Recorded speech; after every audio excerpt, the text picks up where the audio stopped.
community for 20 years has had a dream, and they've taken that dream to a concept. And what we are experiencing here and witnessing here today is really the middle of that concept and that dream.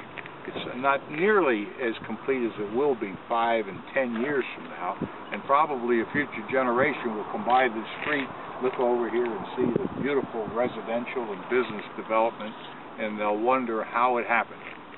Well, it just doesn't happen. It doesn't fall from the sky. It doesn't get done because nobody has anything else to do.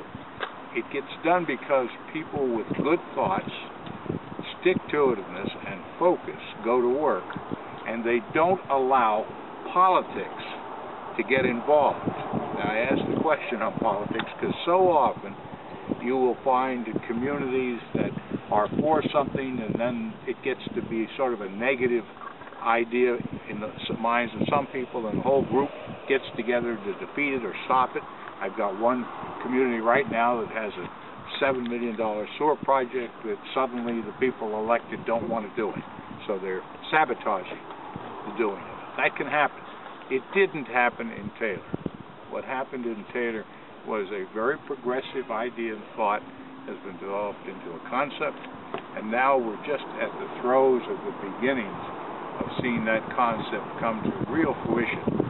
And I want to make sure that I came up here and let these folks know how I appreciate their effort, and let the press and the public and the residents of this community know how important what they're doing is.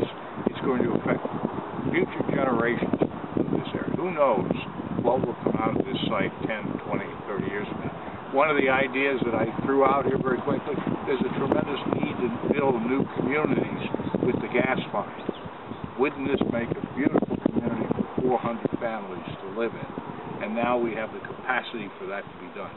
They'll improve the monies for the schools, provide real estate taxes for the community when the borough gets together and taxes for real estate.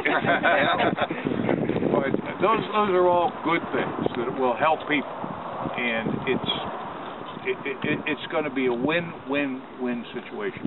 Now, I've been a part personally of a lot of the grants that have come here. By virtue of most of them are federal funded grants, but I've just watched this community. I hope it sends a message to so many other communities.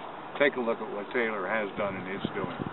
And if we could start down that road and get out of the nitpicking of political disagreement, whose idea it was, or who's interested in it, and just put our shoulders, if we get here late, jump on, put your shoulder to the wheel and push it. If you got here early, get out of the way and don't get run over, and don't stop and stay with it. We've got a message for everybody, and we have a participation for everybody. And what I'm hoping is that the next time I get up here, we'll be announcing maybe a major developer or something to see this really come along. And we'll be talking tens of millions of dollars if we put a development there. And it will have a tremendous significant effect on this community and on Lackawanna County, and indeed on northeastern Pennsylvania. I do want to add the one thing that I did mention. You know, Lackawanna County is fully within the Marcellus Shale natural gas field. Those of us that live here don't pay nearly enough attention to what that field represents to us. And I'm working with an awful lot of people as high as the President of the United States, actually, right now, to see what we can do to develop funding for the water resources that will be impacted, and for how we can create the best practices to bring this gas out with the least disruption to the people and to the soil. You know, the one thing I don't want to see us do is get so carried away that there is some money there and there are jobs there, that we don't realize that we made that mistake 150 years ago with the coal industry. We don't have to duplicate that mistake with the gas industry. But in fact, if we're smart and we call for good planning and smart growth, we can have a mixture of Oregon and Texas. Texas, the money; Oregon, the beauty of the land and the reclamation.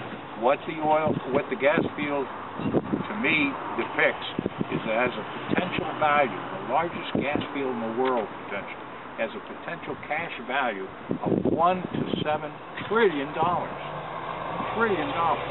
That's half of the entire American economy. in any one year. So if we're able to get that developed properly, it should bring tens and tens of thousands of jobs. It should bring new infrastructure, new roads, new hospitals, new schools, and it should bring incredibly growth in wealth, all of which this area has been deprived of since the demise of the coal industry some 50 years ago.